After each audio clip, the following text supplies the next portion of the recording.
D.Ed అభ్యర్థుల ఆధ్వర్యంలో విద్యాశాఖలో ఉన్న అన్ని ఖాళీలను తక్షణమే భర్తీ చేయాలనే డిమాండ్తో నేడు బిఎడ్ డిఎడ్ అభ్యర్థులు సోమాజిగూడ ప్రెస్ క్లబ్కి వచ్చి ఉన్నారు.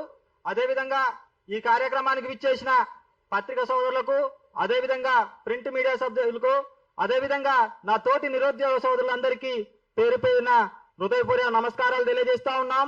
మనం గత 2 సంవత్సరాల నుంచి డిఎస్సి కోసం వెయిట్ చేస్తా ఉన్నాం.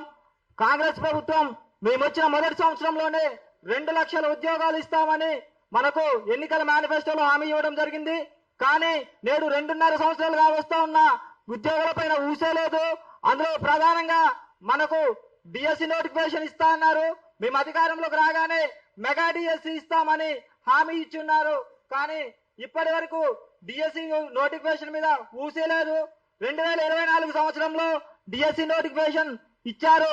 ఆ నోటిఫికేషన్ ను కొంచెం పొడిగించండి, మాకు పరీక్షలకు సమయం కావాలి అంటే ఆ సమయంలో మల్లుబట్టి విక్రమార్క గారు ఉప ముఖ్యమంత్రి గారు నేడు ఇదే చివరి డిఎస్సి కాదు, మరొక 6 నెలల్లో 6,000 పోస్టులతో ఇస్తానని స్వయాన ఉప ముఖ్యమంత్రి గారే చెప్పడం జరిగింది. కానీ ఇప్పటికి 2 సంవత్సరాలు గడుస్తా ఉన్నా ఇప్పటికి డిఎస్సి మీద ఊసేలేదు. 2023లో 5,000 వరకు రిటైర్మెంట్లు అయినాయి. 2024లో 3,900 వరకు రిటైర్మెంట్లు అయినాయి. 2026లో ఈ సంవత్సరం 4,500 వరకు రిటైర్మెంట్లు ఉన్నాయి. గురుకులాలు, మోడల్ స్కూళ్లు తదితర నోటిఫికేషన్స్ ఇస్తామని ఇప్పటి వరకు కూడా డిఎస్సి ప్రస్తావన తీసుకురాలేదు. ఎందరో మినిస్టర్లు కలిసినాం.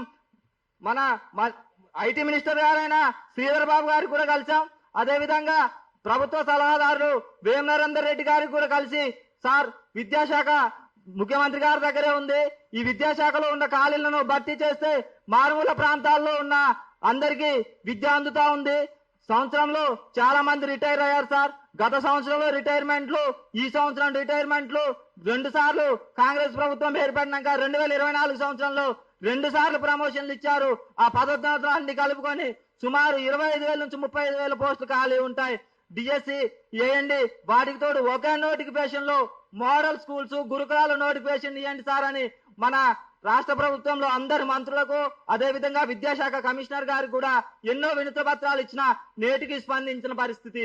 మరి ఈ నిరుద్యోగుల పరిస్థితి చాలా దారుణంగా ఉంది. ఈ మధ్య న్యూస్ వస్తా ఉన్నాయి, 27,000 స్కూళ్ళని 24,000 స్కూల్ గా మారుస్తామనే ప్రస్తావన వస్తా ఉంది. దయచేసి ఈ విషయాన్ని కొంచెం ఆలోచించి నిరుద్యోగుల పక్షాన ఉండవలసిందిగా కోరుతా ఉన్నాం. అదేవిధంగా మోడల్ స్కూళ్లు 2017 నుంచి ఇప్పటి వరకు మోడల్ స్కూల్ నోటిఫికేషన్ తీయనేలేదు. నోటిఫికేషన్ కోసం ఎందరో మంది బీఈడీ చేసిన అభ్యర్థులు డిఎస్సిలో వారికి ఆరాకొర పోస్టులు ఉంటాయి. మోడల్ స్కూల్, గురుకులాలు వస్తేనే మాకు ఉద్యోగాలు వస్తాయని ఎందరో పెళ్లిలైన గృహిణులు కూడా 35-40 సంవత్సరాలు పైబడిన వాళ్ళందరూ కూడా ఈ నోటిఫికేషన్ కోసం వెయిట్ చేస్తూ అటు పిల్లల్ని ఇంటికాడ పెట్టి వాళ్ళ హస్బెండ్లు చూస్తా ఉన్నారు. అటువంటి వాళ్ళు వచ్చి డిఎస్సి వస్తే మాకు ఉద్యోగం వస్తుంది, మా కుటుంబ పరిస్థితులు మారుతాయి అని ఎందరో సోదరి మనల్ని ఇక్కడ వెయిట్ చేస్తా ఉన్నారు. దయచేసి ప్రభుత్వం ఈ విషయాలను ఆలోచించవలసిందిగా కోరుతున్నాం. అదేవిధంగా 2012-14 సంవత్సరంలో ఏజెన్సీ ప్రాంతాల్లో ఉన్న ఆశ్రమ స్కూల్స్, జిపిఎస్ స్కూల్స్ లో రిక్రూట్మెంట్ చేశారు. వాటిలో కూడా 2014 నుంచి ఇప్పటికి 12 సంవత్సరాలుగా వస్తా ఉన్న నోటిఫికేషన్ లేదు. దయచేసి నిరుద్యోగుల గురించి ఆలోచన చేసి తక్షణమే డిఎస్సి నోటిఫికేషన్ విడుదల చేయాలి. ఈ ప్రభుత్వం ఏర్పడిన దగ్గర నుంచి 5 టెట్లు వేశారు. 5 టెట్లు వేసినా డిఎస్సి ప్రస్తావన తీసుకురాలేదు. కావున దయచేసి డిఎస్సి నోటిఫికేషన్ వేసి ఈ డిఈడి బిఈడి చేసిన నిరుద్యోగులను ఆదుకోవాల్సిందిగా కోరుతా ఉన్నాం. ఈ కార్యక్రమాన్ని ఉద్దేశించి మన డిఎడ్ అభ్యర్థి గారైనటువంటి గిరి గారు మాట్లాడతారు.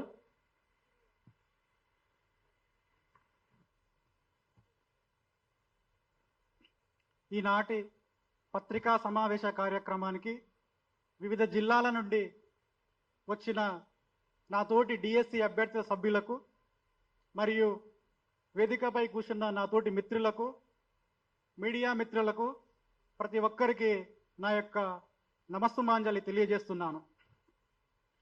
తెలంగాణ రాష్ట్రం ఏర్పడిన తర్వాత 2017లో 8,792 పోస్టులతోనే డిఎస్సి ప్రకటించడం జరిగింది. అది ఎలక్షన్ ముందు. మళ్ళీ అదే ఎలక్షన్ ముందు 2023లో ఎలక్షన్లు వస్తున్నాయి అంటే 5,089 పోస్టులను ప్రకటించడం జరిగింది. 5,089 పోస్టులు ప్రకటిస్తే ఈ పోస్టులు మాకొద్దు, ఈ అరకొర పోస్టులు మాకొద్దు అని మేము పోరాటాలు చేస్తే, రాష్ట్రమంతా తిరిగి మేము ఆందోళన చేస్తే ఆ నోటిఫికేషన్ వాయిదా వేసి కొత్తగా ఏర్పడిన గవర్నమెంట్ దానికి మరొక 6,000 పోస్టులను జోడించి డిఎస్సి వేయడం జరిగింది. 11,000 ఖాళీలను భర్తీ చేయడం జరిగింది. ఈనాడు రాష్ట్రంలో చాలా మంది నిరుద్యోగులు ఉన్నారు. చాలా ఉపాధ్యాయ ఖాళీగా ఉన్నాయి, పోస్టులు ఖాళీగా ఉన్నాయి. కాంగ్రెస్ గవర్నమెంట్ ఏర్పడిన తర్వాత 18,000 పైచిలకు ఫస్ట్ గా ప్రమోషన్లు ఇచ్చింది. తర్వాత 5,000 చిల్లర ప్రమోషన్లు ఇచ్చింది. హెచ్జిటీలను స్కూల్ అసిస్టెంట్లను హెచ్ఎంలను గజెటెడ్ హెచ్ఎంలుగా నియమించింది. ఆ ప్రమోషన్ల ద్వారా ఏర్పడిన ఖాళీలు ఎడ్డిపోయినాయి. ఆ ఖాళీలకి చెప్పాలని గవర్నమెంట్ మేము డిమాండ్ చేస్తున్నాం. ఈనాడు ఇక్కడ కూర్చున్న అభ్యర్థులంతా ఉపాధ్యాయ అర్హత పరీక్ష సాధించిన వాళ్ళు, ఈడ విషయ నిపుణులు ఉన్నారు, మేధావులు ఉన్నారు, చైల్డ్ సైకాలజీ చదివిన వాళ్ళు ఉన్నారు, బోధనా పద్ధతులు చదివిన వాళ్ళు ఉన్నారు. పిల్లగానికి ఏ విధంగా చెప్పితే విద్య అందుతుంది, ఏ మెథడ్ ద్వారా చెప్పితే ఆయనకి అర్థమవుతుందని మొత్తం చదివి విషయ పరిజ్ఞానం వాళ్ళు ఉన్నారు. చైల్డ్ సైకాలజీ చదివిన వాళ్ళు ఉన్నారు. పియాజే అజ్ఞాన సూత్రాలు, కోల్బర్గ్ సిద్ధాంతం, అసలు పిల్లగాడు జైగోడు దశ నుండి ఎంబ్రియో దశ నుండి వృద్ధాప్య దశ వరకు పిల్లలు ఏ విధంగా పెరుగుతారు, వాళ్ళకి ఏ విధంగా చెప్పితే విద్య అందుతుంది అని ప్రతి ఒక్కరు చదువుకొని టెట్లో 150కి 120, 130, 135 అందరూ సాధించిన విద్యార్థులు ఉన్నారు. చాలా మంది విద్యార్థులు ఇక్కడ కూర్చున్న వాళ్ళు టెట్లో 120 కంటే ఎక్కువనే ఉన్నాయి, 150కి. అటువంటి మేము అర్హత కలిగి ఉపాధ్యాయులు మేము చెప్పే స్థాయిలో ఉండి మమ్మల్ని గవర్నమెంట్ యూజ్ చేసుకుంటలేదు. ఈనాడు వేలాదిగా పోస్టులు, ఉపాధ్యాయ పోస్టులు ఖాళీగా ఉన్నాయి. ఆ ఖాళీలను ఎమ్మటే భర్తీ చేయాలని మేము కోరుతా ఉన్నాం. ఇంకొక అంశాన్ని నేను ప్రస్తావించాలనుకుంటున్నాను. గత గవర్నమెంట్ డిఎస్సి పోస్టులు వేయకపోతే మేము రాష్ట్రమంతా తిరిగి మళ్ళీ బీఆర్ఎస్ గవర్నమెంట్ ఏర్పడితే మాకు బతుకుదేరు ఉండదని రాష్ట్రమంతా తిరిగి బస్సు యాత్ర చేసి నిరుద్యోగులం అందరం కలిసి ప్రతి గ్రామానికి తిరిగి నిరుద్యోగులను మేల్కొల్పే ప్రయత్నం చేసినాం. నిరుద్యోగుల ఓట్లు గంపగుత్తగా కాంగ్రెస్ గవర్నమెంట్ కు పడే విధంగా మేము ప్రయత్నం చేసినాం. కాంగ్రెస్ గవర్నమెంట్ ను మేము గెలిపించడంలో ముందు వరుసలో ఉన్నామంటే అతియోశక్తి కాదు. మా వల్లనే, నిరుద్యోగుల వల్లనే గవర్నమెంట్ ఏర్పడిందంటే అతియోశక్తి కాదు. గవర్నమెంట్ మమ్మల్ని దృష్టిలో ఉంచుకొని మాకు నోటిఫికేషన్ వేయాలి. మొన్న ఈ మధ్యన రేవంత్ అన్న మిడ్జిల్ మండలంలో ఆయన రాజకీయ ప్రస్థానం 20 ఏళ్లు పూర్తి చేసుకున్న సందర్భంగా ఒక మీటింగ్ పెట్టిండు. మీటింగ్ పెట్టి అక్కడ వాళ్ళకు వరాల జల్లు గుల్పియడం జరిగింది. తన పైన పోటీ చేసిన రబ్బానికి కూడా ఒక మంచి పదవి అని అక్కడ కూర్చున్న, వేదికపై కూర్చున్న బట్టి విక్రమార్క గారికి ఒక ఆదేశాలు ఇవ్వడం జరిగింది. మేము కూడా అదే కోరుతున్నాం. నువ్వు ముఖ్యమంత్రి కావడానికి మా సహకారం ముందుంది, నిరుద్యోగుల సహకారం ఉంది కాబట్టి అదే ఆదేశాలు బట్టి విక్రమార్క గారికి ఇచ్చి డిఎస్సి నోటిఫికేషన్ వెంబడే రిలీజ్ చేయాలని నేను కోరుతున్నాను. ఈ చిన్న అవకాశం ఇచ్చిన నా తోటి మిత్రులకు ధన్యవాదాలు. మాది నిరుద్యోగుల ప్రభుత్వం. మేము కేవలం నిరుద్యోగుల వల్లనే అధికారంలోకి వచ్చామని, మేము ఈ ప్రభుత్వం రావడానికి మేము నిరుద్యోగులంగా ముందు వరుసలో ఉన్నామని మన అభ్యర్థి గారు ఇప్పుడు చెప్పడం జరిగింది. ఈ విషయాన్ని మరి నా గోడు వెళ్ళబుచ్చుకుంటా అని సలోమి గారు మాట్లాడవలసిందిగా కోరుతా ఉన్నాం.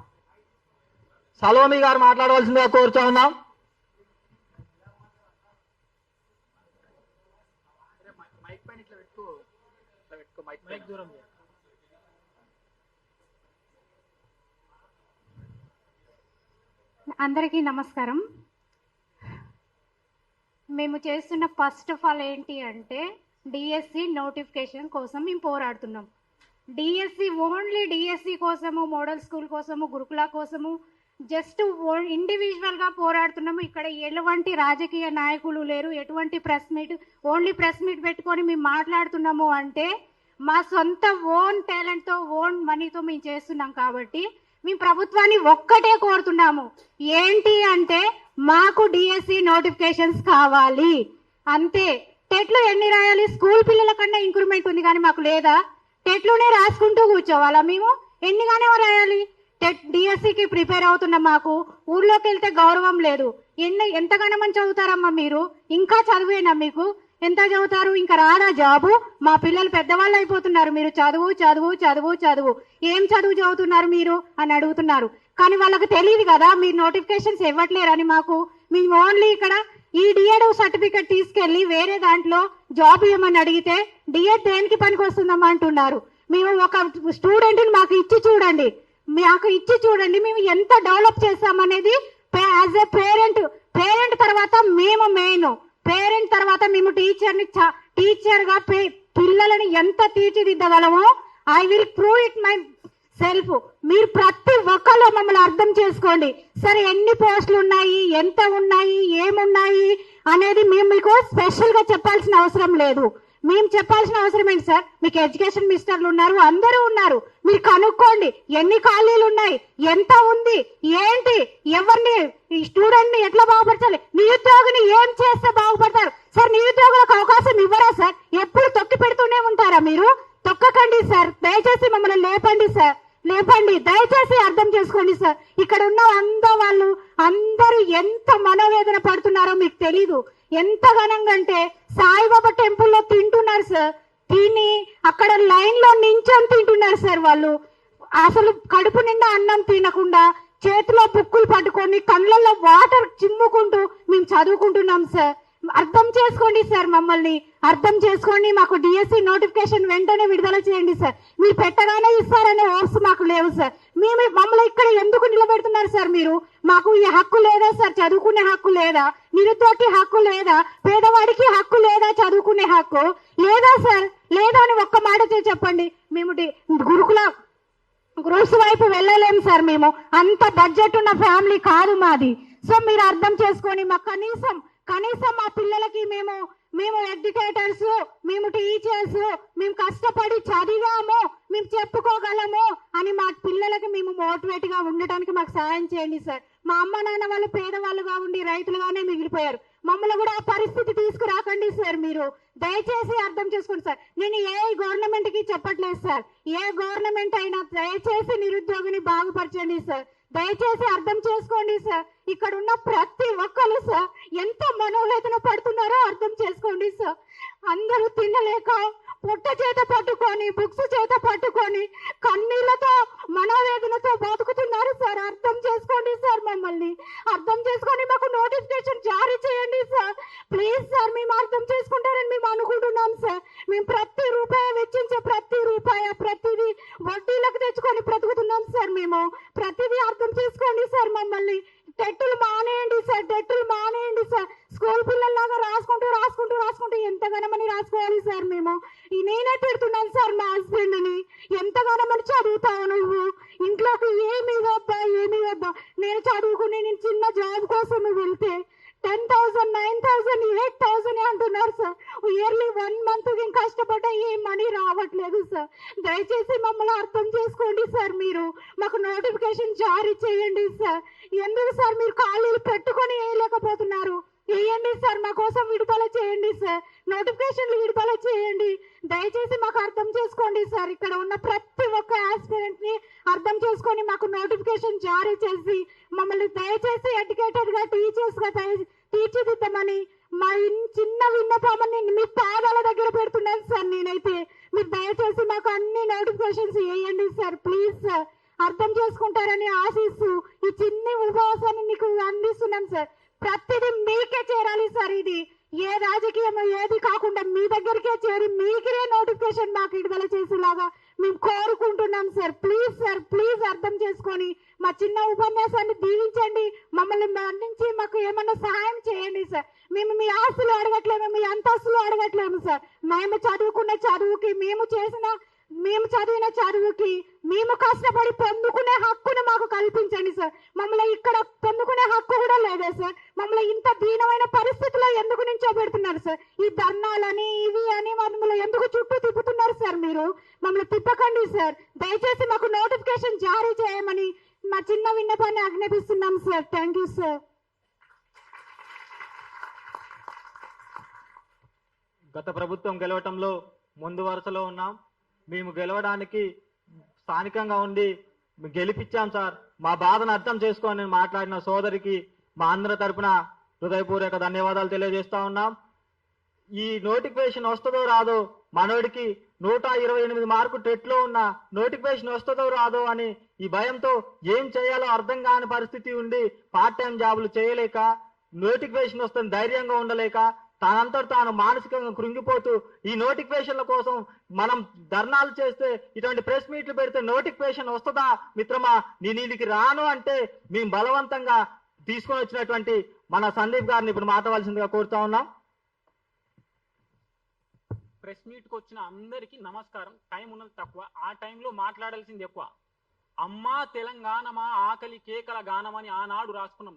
ఈ ప్రభుత్వాలు వచ్చినాక అమ్మా తెలంగాణమా నిరుద్యోగుల కేకల గానం అన్నట్టు రాసుకోవాల్సిన పరిస్థితి. ఆనాడు ఆకలి కేకల గానం ఉండే, ఈనాడు నిరుద్యోగుల కేకల గానం కనబడుతుంది. పల్లె పల్లె నా పల్లేర్లు మొలిసే అని రాస్తే పల్లె పల్లె నా నిరుద్యోగం వెలిసే, నిరుద్యోగి కంట్లో కన్నీళ్లు మొలిసే అన్న పరిస్థితులకు వచ్చింది. ప్రభుత్వం సాధించుకున్నాం, తెలంగాణ వచ్చినాక ఏంటి ఆకలి కేకలు పోయినాయి, ఏంటి కన్నీళ్లు పోయినాయి, కానీ నిరుద్యోగి కన్నీళ్లు పోలేదు. నిరుద్యోగం రూపుమాపే ప్రభుత్వం ఏ ప్రభుత్వం ఇప్పటిదాకా చర్యలు తీసుకోలేదు. మేము కోరేది ఏమన్నా గొంతెమ్మ కోరికలా అంటే గొంతెమ్మ కోరికలేం కోరట్లే. డిఎస్సి అనేది అందని ద్రాక్ష ఏమి కాదు. ఈ ప్రభుత్వానికి ఒక ఘనత ఉన్నది. మీకు తెలియని విషయం ఏంటంటే ఏర్పడిన 2.5 ఏళ్లలో ఏం చేసిందంటే 5 సార్లు టెట్ నోటిఫికేషన్ ఇచ్చిన ఘనత ఈ ఒక్క ప్రభుత్వానికే ఉంది. బోర్డు నుంచి 3 సార్లు ఓటీఆర్ నోటిఫికేషన్ ఇచ్చిన ఘనత ఈ ప్రభుత్వానికి ఉంది. ఏ ప్రభుత్వానికి ఆ ఘనత లేదు. ఈ ప్రభుత్వం సాధించిన ఘనత ఇది ఒకటే. 5 సార్లు టెట్ నోటిఫికేషన్. ప్రతి సందర్భంలో అభ్యర్థి 1 మార్కు పెరుగుతుందా 2 మార్కులు పెరుగుతాయని 1000 రూపాయలు పెట్టి అప్లై చేస్తే మీ ప్రభుత్వ ఖజానా నిండింది తప్ప మా ఆశల కోసం మీరు ఏనాడు పనిచేయలేదు. ఎన్ని వినతి పత్రాలు ఇవ్వాలా, దండాలు పెట్టాలా? ఊకూకనే రాలే బిడ్డ కూసున్న సీటు అని రాసుకున్నావు కదా, అది ఊకూకనే రాలే కూసున్న సీటు, అది నాకు తెలుసు. మేము నిరుద్యోగులు ఓట్లు వేస్తే ఆ సీటు వచ్చిందని నువ్వు మర్చిపోయిన విషయాన్ని మేము గుర్తు చేస్తున్నాం. ఎందుకు నిరుద్యోగుల పట్ల ఇంత కన్నీర్లు, ఎందుకు ఇంత ఏంటి ఈ నిరంకుశ ధోరణి ఎందుకు? రోడ్డు మీద చూస్తే ధర్నా, దిల్సునగర్ చూస్తే ధర్నా, పేపర్ తెరిస్తే ధర్నా, ఇన్స్టాగ్రామ్ తెరిస్తే ధర్నా, యూట్యూబ్ తెరిస్తే ధర్నా. అంటే ధర్నాలు చేస్తేనే నోటిఫికేషన్లు ఇస్తారు అంటే భారీ స్థాయిలో మా డిఎస్సి అభ్యర్థులు కూడా ధర్నాలు చేయడానికి కూడా సిద్ధంగా ఉన్నారు. అవసరమైతే ఆమరణ నిరాహార దీక్షలు కావాలి, మా ప్రభుత్వంలో మేము చూడాలనుకుంటున్నామంటే వాటికి కూడా మేము చేయడానికి సిద్ధం. డిఎస్సి అభ్యర్థులు తెలివైన వాళ్ళు, ఏ పని చేసినా తెలివిగా సజావుగా ఒక పద్ధతి ప్రకారం చేస్తాం. ఈ రోజు మేము ప్రెస్ క్లబ్ లో మీటింగ్ పెట్టి ప్రెస్ క్లబ్ తో స్టార్ట్ చేసినాం. మీరు డిఎస్సి గురించి ఆనాడు మల్లు భట్టి విక్రమార్క గారు ఏమన్నారు, 6000 పోస్టులతో నోటిఫికేషన్ ఇస్తామన్నాం. లేదు మా రేపు మళ్ళీ ఏం పెడతారు, మా ప్రభుత్వం రాగానే పెద్ద డిఎస్సి నోటిఫికేషన్ ఇచ్చిందని చెప్తుంది. కానీ నిజానికి అది మీ ప్రభుత్వం ఇచ్చిన నోటిఫికేషన్ కాదు. ఆ ప్రభుత్వం తక్కువ పోస్టులతో నోటిఫికేషన్ ఇస్తే దానికి అంగీ పాయింట్ వేసి అది మా బిడ్డ అనుకుంటే అది మీ బిడ్డ కాదు, గుర్తుపెట్టుకోండి. పోస్టులు పెంచి ప్రభుత్వం ఇచ్చిన నోటిఫికేషన్ మార్చిరు అంతే. మీరు నోటిఫికేషన్ ఇవ్వలేదు. మీ ప్రభుత్వం వచ్చినాక నోటిఫికేషన్ ఒక్కటి కూడా లేదు. 5 సార్లు. ఒక నాయకుడు ఏం మాట్లాడతాడు, సెల్ఫే నిరుద్యోగుల గురించి మాట్లాడండి సార్ అంటే బజ్జీల బండి పెట్టుకో, గోకుల్ చాట్ పెట్టుకో, గప్చుప్ బండి పెట్టుకో అంటే అర్థం ఏంటి అసలు? నిరుద్యోగులకు మీరు మాట సాయం చేయకపోగా బజ్జీల బండి పెట్టుకొని అవహేళన మాటలు, నిర్లక్ష్యపు మాటలు, వాడి ఆత్మవేదన ఎంత ఉంటది? 10 ఏళ్ల నుంచి 5 ఏళ్ల నుంచి దిల్సున్న రోడ్ల మీద తిరుగుకుంటా చదువుతుంటే ఉద్యోగం వస్తుందో రాదో, వాడి దగ్గర సత్తా ఉన్నా తెలివి ఉన్నా ఉద్యోగం రాకపోవడానికి కారణం ఏంటంటే నోటిఫికేషన్లు లేకపోవడం. బజ్జీల బండి పెట్టుకో, గప్చుప్ బండి పెట్టుకో అంట. ఆ మాటల అవి మాట్లాడాల్సిన మాటల మేము మాట సాయం చేయమంటే బజ్జీల బండి పెట్టుకో, గోకుల్ చాట్లో 1,00,000 వస్తుంది, నువ్వు పెట్టుకోలేకపోయినావు ఆనాడు ఎందుకు? ఆ పని ఎందుకు చేసినావు? నువ్వు పెట్టుకోవాల్సింది నీ బిడ్డలు చేపెట్టించాల్సింది. నిరుద్యోగుల గురించి ఈ మాటల నేను అందరికీ హెచ్చరిస్తున్నా. రాజకీయ నాయకులకు మాకు నోరుంది, నిరుద్యోగుల పట్ల నేను అవహేళన చేస్తూ మాట్లాడతాం, వాళ్ళని అపహాస్యం చేస్తూ మాట్లాడతాం అంటే ఊరుకోము. మాట్లాడడానికి తర్వాత నోరు ఉంటది కానీ ఆ నోట్లో పళ్ళు ఉండవని చెప్తున్నాను నేను. ఎందుకంటే నిరుద్యోగుల పళ్ళను ఖచ్చితంగా ఉడగొడతారు ఇట్లనే మాట్లాడితే. నిరుద్యోగులు అంటే చిన్న విషయం కాదు. ఒక నిరుద్యోగులతోని ఏర్పడిన ప్రభుత్వం ఈ ప్రభుత్వం. ఆ విషయం మర్చిపోయి వీళ్ళు. నేను అందుకే చెప్తున్నాను, నేను ఖచ్చితంగా డిఎస్సి నోటిఫికేషన్ మెగా డిఎస్సి అని ఆశ పెట్టి దగా డిఎస్సి చేసి వీళ్ళు. కాబట్టి ఈ డిఎస్సి నోటిఫికేషన్ ఇవ్వాలి. టెట్లు ఇస్తే ఉద్యోగాలు రావు. మహాప్రభు ఆ విషయాన్ని మీరు గుర్తించండి. నేను కూడా అభ్యర్థులకు చెప్తున్నా, టెట్లు రాసినంత మాత్రాన ఉద్యోగాలు రావు, నోటిఫికేషన్ రావాలి. 5 సార్లు టెట్ ఇచ్చినంత మాత్రాన మీకు ఘనత చెందుతుంది. 5 సార్లు టెట్ ఇచ్చిన ఘనత. కాబట్టి నోటిఫికేషన్ ఇవ్వండి. ఐఎమ్ కైండ్లీ రిక్వెస్టింగ్ ఈ ప్రభుత్వాన్ని ఏంటంటే డిఎస్సి నోటిఫికేషన్ ఇవ్వండి. అభయాస్తం అనుకు నోటేసినాం. ఏం చేసింది ఆ హస్తం? కబంధాస్తంగా మారింది, మొండి చేయిగా మారిపోయింది. మాకు ఏంటి అభయాస్తం మీకు రాగానే ఈ ప్రభు అభయాస్తం మీకు ఇస్తాడు అనుకున్నాం. ఏం చేసింది? కబంధ హస్తంతో మమ్మల్ని బంధించింది. రోడ్ల మీద ధర్నాలు చేస్తే అక్రమ కేసులు, రోడ్ల మీద ధర్నాలు చేస్తే 10 మంది ధర్నా చేస్తే 20 మంది పోలీసులు రావడు, 40 మంది ధర్నా చేస్తే 80 మంది రావడు, లేదంటే మన రూమ్కి పోయి వాళ్ళని ఎత్తుకపోవడు. ఇవా మీరు చేసేటి? అంటే మేము అడగకూడదు, ఇక నిరుద్యోగుల గురించి అడగకూడదు, మేము మాట్లాడకూడదు. ఏమని చెప్పినాం ఆ రోజు? నిరుద్యోగాన్ని రూపుమాప్తం, నిరుద్యోగులకు మా ప్రభుత్వం అండగా ఉంటుందని ఏం చేసినాం? గ్యారెంటీలు ప్రకటించడం, అన్ని ప్రకటించడం. మరి ఈ పని ఎందుకు చేస్తున్నాం? ఒక్కటే అండి నేను కోరేది, నోటిఫికేషన్ సజావుగా ఇవ్వండి. మా డిఎస్సి వాళ్ళు తెలివైన వాళ్ళు పద్ధతి ప్రకారం చేస్తారు. మీ నోటిఫికేషన్ ఎన్ని పోస్టులతో ఇచ్చినా ఏంటి సరిపడ పోస్టులతో 6000 పోస్టులు ఎన్ని పోస్టులు ఉంటే అన్ని పోస్టులతో నోటిఫికేషన్ ఇవ్వండి. మేము సజావుగా జాగ్రత్తగా చదువుకొని మా పని మేము చేసుకుంటాం. లేదు మేము నోటిఫికేషన్ ఇవ్వం, మేము ఒంటెద్దు పోకడిని అనుసరిస్తాం, వీళ్ళు ధర్నాలు చేయాలి, రాస్తారోకోలు చేయాలి, అప్పుడే నోటిఫికేషన్ ఇస్తామంటే చెప్పండి. ధర్నాలు, ఆమర నిరాహార దీక్షలు, రాస్తారోకోలు అన్ని చేస్తాం, మీకు అన్నింటినీ దిగ్బంధిస్తాం. ఎన్నేళ్ళు ఇట్లా చేస్తాం మీకు ధర్నాలు, రాస్తారోకోలు అంటే సరదా అయిపోయింది. ఓకేనా? కాబట్టి డిఎస్సి నోటిఫికేషన్, జేఏలు, డిఏలు ఎక్కడ ఖాళీ ఉంటే అక్కడ నోటిఫికేషన్ ఇవ్వండి. ప్రభుత్వానికి కోరేది ఒకటే, మొన్నదాకా ఆ నోటిఫికేషన్ ఈ నోటిఫికేషన్ అని మాట్లాడి ఆ బోర్డు నుంచి ఇప్పటిదాకా ఒక నోటిఫికేషన్ రాలి. అంటే కళ్ళబొల్లి కబుర్లు చెప్పడం, టైం పాస్ చేయడం, ఇవి మాట్లాడే తరికే అయిపోయింది లేదు. కాబట్టి నేను కోరేది ఒకటే ప్రభుత్వాన్ని, ఈ ప్రెస్ క్లబ్ మీటింగ్ తోనే మీరు స్పందించి డిఎస్సి పైన ఏదైనా ఒక సమాలోచన చేసి ఒక నిర్ణయానికి రండి. లేదు మేము ఇట్లనే ఒంటెద్దు పోకడ అనుసరిస్తామంటే మేము కూడా డిఎస్సి అభ్యర్థులు, ఇక్కడ నాయకులు ఎవరు లేరు, నిరుద్యోగ నాయకులు ఎవరు లేరు, ఇక్కడ నిరుద్యోగ అభ్యర్థులు ఉన్నారు, నిరుద్యోగ నిర్దేశకులు ఉన్నారు. నేను నిరుద్యోగ నాయకులు ఉంటే నేను మీటింగ్ రాను. నిరుద్యోగ నాయకులు లేరన్నా నిరుద్యోగ నిర్దేశకులు ఉన్నాం, మన కోసం మనం పోరాటం చేద్దాం రమ్మండి అంటే వచ్చిన. కాబట్టి ప్రభుత్వం ఈ విషయాన్ని గుర్తించాలి. మళ్ళీ ఇది కాగానే మీటింగ్ కాగానే మళ్ళీ ఇంకొకలో ప్రెస్ మీటింగ్లకు పోయి ఆడ నిరుద్యోగ నాయకులు ఉన్నారు, వేరే ప్రభుత్వం చేపించిందని రాజకీయ రంగు పూయకండి. ఇక్కడ ఏ రాజకీయ నిరుద్యోగులు లేడు, అందరూ నిజమైన నిరుద్యోగులు, నిరుద్యోగంతో పోరాడుతూ ఉన్నారు. పొద్దున్న లేవగానే పుస్తకం పట్టుకొని రోజు లైబ్రరీలో చదివి ఆ ఎస్సీఆర్టీ బుక్ లో ఎస్సీఆర్టీ బోర్డు రాసిన తప్పులు కనబడుతున్నాయి. అన్నిసార్లు చదివింది ఈ బుక్. ఏంటి ఇట్ట నువ్వు ఎలిగేషన్స్ చేస్తావు ఎస్సీఆర్టీ బుక్స్ పైన తప్పులు ఉన్నాయనంటే, అవును 8th క్లాస్ లో ఒకటి రాస్తాడు, 9th క్లాస్ లో ఒకటి ఉన్నది. ఈ తప్పులు ఎలా తెలుస్తున్నాయంటే ఆ బుక్ ను ఎక్కువసార్లు చదివి వీళ్ళకి రాసిన తప్పులు కూడా కనబడుతున్నాయి. కాబట్టి ఈ విషయాన్ని గుర్తించి వెంటనే డిఎస్సి నోటిఫికేషన్ విడుదల చేయాలి. ఆ డిఎస్సి నోటిఫికేషన్ గురించి కనీసం ఇన్ఫర్మేషన్ ఇవ్వండి, ఎన్ని ఖాళీలు ఉన్నాయి, ఎన్ని నోటిఫికేషన్ ఇవ్వబోతున్నాం, ఎప్పుడు ఇస్తామని చెప్తే కూడా మేము ఆ పని మేము చేసుకుంటాం. ధన్యవాదాలు. థ్యాంక్ యూ మిత్రమా. అదేవిధంగా ఈ కార్యక్రమాన్ని ఉద్దేశించి శ్రీధర్ని మాట్లాడవలసిందిగా కోరుతాం.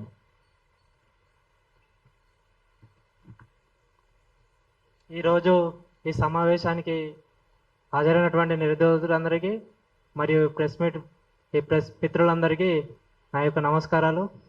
గత 2024 సంవత్సరం నుండి ఇప్పటి వరకు టెట్లు నిర్వహిస్తూనే ఉన్నారు. ఈ టెట్లు నిర్వహించడం వల్ల ఉద్యోగాలు ఏం రావు. కాబట్టి అప్పుడు 2024 తర్వాత డిఎస్సి నోటిఫికేషన్ తర్వాత 6000 పోస్టులతోటి మళ్ళీ నోటిఫికేషన్ ఇస్తాం, మళ్ళీ ఆ జాబ్ క్యాలెండర్ ఫాలో అవుతామని అన్న తర్వాత 2024 నుండి ఈ దిల్సుఖ్నగర్ ఈ రోడ్ల మీదనే తిరుగుతూ ఆ దిల్సుఖ్నగర్ సాయిబాబా టెంపుల్లో తింటూ ఈ చదువుతూనే ఉన్నాం. ఈ టెట్లు ఆ మాట ప్రకారం టెట్లు నిర్వహిస్తూనే ఉన్నారు, కానీ ఈ డిఎస్సి ప్రస్తావన ఇప్పటివరకు లేదు. అప్పుడు 6000 పోస్టులతోటి 2024లో ప్రకటించినప్పటి నుండి ఈ 2 సంవత్సరాలలో చాలా మంది ఉపాధ్యాయులు రిటైర్మెంట్ అయినారు.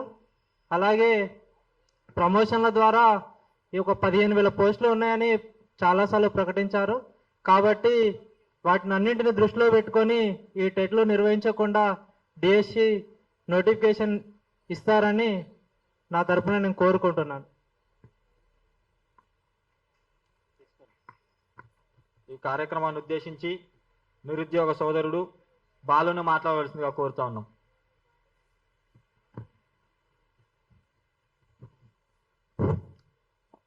మీడియా మిత్రులకు మరియు డిఎస్సి ఆస్పిరెంట్స్ అందరికీ కూడా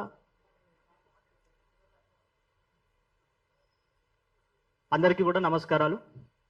ఈరోజు ఇక్కడ సమావేశం కావడానికి ప్రధాన కారణం ఏంటంటే 2024 సంవత్సరంలో డిఎస్సి రిక్రూట్మెంట్ ఒకటి పూర్తయింది. ఆ డిఎస్సి రిక్రూట్మెంట్ 2024 సంవత్సరంలో పూర్తి కావడానికంటే ముందు 2017లో గత బీఆర్ఎస్ ప్రభుత్వం ఒక నోటిఫికేషన్ ఇచ్చింది. 8792 ఉద్యోగాలతో డిఎస్సి నోటిఫికేషన్ వేసింది.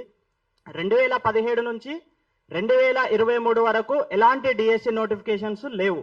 2022లో ఒక టెట్ పెట్టారు, 2023లో ఒక టెట్ పెట్టారు. డిఎస్సి నోటిఫికేషన్స్ లేదు. అంటే దాదాపుగా 6 సంవత్సరాల పాటు బీఆర్ఎస్ ప్రభుత్వం ఎలాంటి డిఎస్సి నోటిఫికేషన్ ని జారీ చేయలేదు. తదనుగుణంగా 2023లో ఎలక్షన్స్ ని దృష్టిలో పెట్టుకొని 2023లో 2018 నుంచి 2023 వరకు దాదాపుగా 6 సంవత్సరాల పాటు డిఎస్సి నోటిఫికేషన్ కోసం నిరంతరం గత ప్రభుత్వ పాలకులను కలిసి డిఎస్సి నోటిఫికేషన్స్ వెయ్యండి అని చెప్పేసి విన్నవించడం జరిగింది. ఎప్పుడు కూడా గత ప్రభుత్వ పాలకులు పట్టించుకోలేదు. 2023లో ఎలక్షన్స్ ని దృష్టిలో పెట్టుకొని ఆగమేఘాల మీద 5,000 పోస్టులతో ఒక నోటిఫికేషన్ జారీ చేశారు. ఆ 5,000 పోస్టుల నోటిఫికేషన్స్ లో జిల్లాలలో చూస్తే ఓపెన్ లో మాత్రమే పోస్టులు ఉన్నాయి, కేటగిరీకి పోస్ట్ లేవు. సో ఆ 5,000 నోటిఫికేషన్స్ ప్రకటించిన తరువాత నిరుద్యోగ అభ్యర్థులు, డిఎస్సి అభ్యర్థులు ప్రధానంగా ఎక్కడైతే ప్రభుత్వానికి వ్యతిరేకంగా మీటింగ్లు నిర్వహించిండ్రో, ఆర్టీసీ క్రాస్ రోడ్స్ లో కావచ్చు, దిల్సుఖ్నగర్ లో కావచ్చు, ఎక్కడ టెంట్ వేసినా సరే ఆ టెంట్ కిందికి పిలువకున్నా కూడా ఇప్పుడున్నటువంటి పాలకులు, ఇప్పుడు ఈ ప్రభుత్వంలో ఉన్నటువంటి పాలకులు నిరుద్యోగులను ఆసరాగా చేసుకొని ఆ టెంట్ కింద కూర్చొని మైకులు పట్టుకొని ఉపన్యాసాలు ఇవ్వడం జరిగింది. మా ప్రభుత్వం వస్తే 25,000తో మెగా డిఎస్సి నోటిఫికేషన్ వేస్తామని చెప్పేసి అప్పుడు డిఎస్సి అభ్యర్థులను మభ్యపెట్టి అధికారంలోకి వచ్చిన తర్వాత 5,000 నోటిఫికేషన్స్ కి మేము 20,000తో మెగా డిఎస్సి వేయాలని చెప్పేసి మేము కోరడం జరిగింది. వాళ్ళు 11,000 పోస్టులతో నోటిఫికేషన్ ఇచ్చేసి వెళ్ళిపోయారు. అక్కడ ఆ నోటిఫికేషన్ అయిపోయిన తర్వాత కూడా ఆ నోటిఫికేషన్ సమయంలో పోస్టులు పెంచాలని చెప్పేసి మళ్ళా ధర్నాలు చేసినప్పుడు నిరుద్యోగులను, డిఎస్సి అభ్యర్థులను పార్టీలకు అంటగట్టి స్వచ్ఛందంగా పోరాటం చేస్తున్న నిరుద్యోగులకు రాజకీయ రంగు పులవడం జరిగింది. సో మేము ఆ రోజు కూడా ప్రధానంగా శ్రీధర్ బాబు సార్ గారిని కానీ, లేదు అంటే అప్పుడు మాకు ఎలక్షన్స్ ముందు ఎవరైతే హామీ ఇచ్చారో వాళ్ళని కలిసి, సార్ మీరు ఎలక్షన్స్ ముందు మాకు ఈ విషయాలు చెప్పారు, సో మీ మేనిఫెస్టోలో కూడా మెగా డిఎస్సి ఉంది, సో పోస్టులని 11,000 నుంచి 20,000కు పెంచి నోటిఫికేషన్ వేస్తే గ్రామీణ ప్రాంతాలలో ఉండేటటువంటి డిఎస్సి, స్వచ్ఛమైన డిఎస్సి అభ్యర్థులకు న్యాయం జరుగుతుంది, దయచేసి ఆలోచన చేయండి. 2017 తర్వాత నోటిఫికేషన్ లేదు కాబట్టి, 6-7 సంవత్సరాల నుంచి డిఎస్సి నోటిఫికేషన్ లేదు కాబట్టి 20,000తో మెగా డిఎస్సి వేయండి అని చెప్పేసి మేము ఆ రోజు కోరడం జరిగింది. కానీ ఆ రోజు పాలకులు పట్టించుకోలేదు. 2024 నోటిఫికేషన్ వేసిండ్రు. ఆ టైంలో బట్టి విక్రమార్క గారు ఈ నోటిఫికేషన్ అయితే సజావుగా జరగనివ్వండి, మళ్ళీ 6,000తో మేము డిఎస్సి 6 నెలల్లో మళ్ళీ డిఎస్సి వేస్తామని చెప్పారు. జాబ్ క్యాలెండర్ ఇచ్చారు, ఆ జాబ్ క్యాలెండర్ ని ఇంప్లిమెంట్ చేయలేదు. దానిలో డిఎస్సి నోటిఫికేషన్ పెట్టారు, ఎన్ని పోస్టులు అని చెప్పేసి ఎక్కడ మెన్షన్ చేయలేదు. మళ్ళీ 2024 నుంచి ఆ నోటిఫికేషన్ అయిపోయిన తర్వాత దాదాపుగా 2.5 సంవత్సరాల కాలంలో మళ్ళీ నిరంతరం మళ్ళీ మంత్రుల చుట్టూ, మళ్ళీ అధికారుల చుట్టూ వినతి పత్రాలను పట్టుకొని అభ్యర్థులను తిరుగుతా ఉన్నాం. కానీ ఎక్కడా కూడా స్పందన లేదు. కాబట్టి దయచేసి నేను ఈ ప్రభుత్వాన్ని కోరేది ఏంటంటే, మీకు తెలుసు గత ప్రభుత్వం ఏ విధంగా పడిపోయిందో మీకు తెలుసు, దాంట్లో నిరుద్యోగుల పాత్ర ఎంత ఉందో మీకు తెలుసు. కాబట్టి మీరు ఇవన్నీ గుర్తు పెట్టుకొని గత ప్రభుత్వాన్ని కూలగొట్టిన ఈ నిరుద్యోగులే ఇప్పుడున్న ప్రభుత్వాన్ని కూడా కూలగొట్టడంలో అతిశక్తి లేదు. ఆల్రెడీ ఒకసారి జరిగింది, అది మీరు చూశారు. కాబట్టి మేము ప్రభుత్వాన్ని హెచ్చరించేది ఏంటంటే, ఆల్రెడీ 2024 డిఎస్సి తర్వాత ప్రమోషన్స్ జరిగినాయి. ఆ ప్రమోషన్స్ ద్వారా ఏర్పడినటువంటి ఖాళీలన్నీ కూడా చెప్పాలి. అదేవిధంగా రీసెంట్ గా రిటైర్మెంట్స్ జరుగుతూ ఉన్నాయి. ఆ రిటైర్మెంట్లన్నింటినీ కూడా ఎక్కడెక్కడ రిటైర్మెంట్లు అయినాయి, ఎన్ని ఖాళీలు అయినాయి, ఎస్జిటి ఎన్ని అయినాయి, స్కూల్ అసిస్టెంట్ ఎన్ని ఖాళీలు ఉన్నాయి, అన్నింటినీ కూడా లెక్క చెప్పాల్సిన అవసరం ప్రభుత్వానికి ఉంది. ఇంకొక విషయం ఏంటంటే, ప్రధానంగా కూడా ఎప్పుడైనా సరే విద్యార్థులు, నిరుద్యోగులు, మన ఉద్యమ ట్యాగ్ లైన్ కూడా అదే, నీళ్లు నిధులు నియామకాలు. ఆ నియామకాల గురించే ఈ రోజు ఈ పోరాటం. కాబట్టి దయచేసి ప్రభుత్వం ఇప్పటికైనా కళ్ళు తెరిచి డిఎస్సి అభ్యర్థుల ప్రధాన డిమాండ్లను నెరవేర్చి తక్షణమే డిఎస్సి మెగా డిఎస్సి నోటిఫికేషన్ ని విడుదల చేయాలని ఈ రోజు ఈ వేదిక నుంచి డిమాండ్ చేస్తూ ధన్యవాదాలు. Thank you.